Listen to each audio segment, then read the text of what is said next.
Hello, my name is Diane Pfister, and I am the founder and CEO of Graced. Graced is a healing modality that allows you to design your future by removing the blocks that are keeping you from being all you can be. Today I want to talk to you about the power of a silversmith. And this has been inspired by someone I met on a park bench. But before I begin, anyone who knows me knows that I am open to any name for source, whether Christian, Hindu, Jewish, or whatever. They're all just names for source. So I ask you to remain open.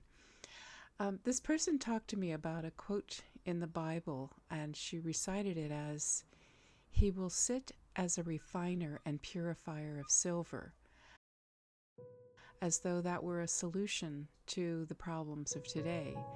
And at first sight, it was very enigmatic to me at best.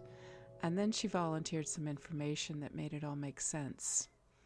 She told me that for a silversmith, he has to hold the silver in the hottest part of the fire, and in that process, it releases toxins. If you do it too little, or it's not hot enough, it will not become pure silver. If you do it too much, it's destroyed.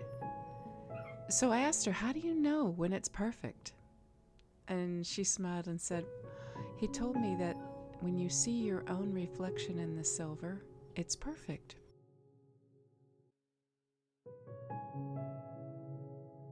That made me think about how we're all feeling right now with our feet in the fire and wondering, how long can we stand this heat?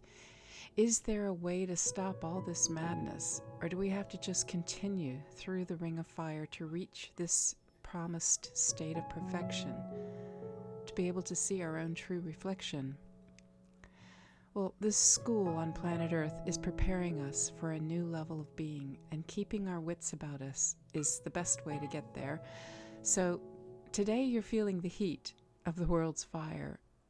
So I ask you to just remember that Source has never taken their eyes off of you, and you are just being prepared to become a pure state.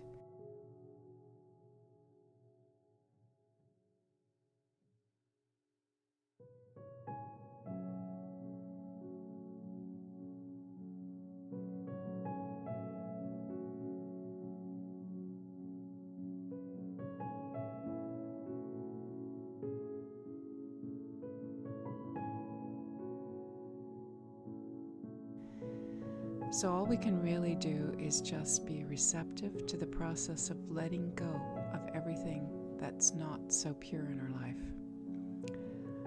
So hang on, hunker in, and fasten your seatbelt, Buttercup, because the next few months are going to be pretty wild.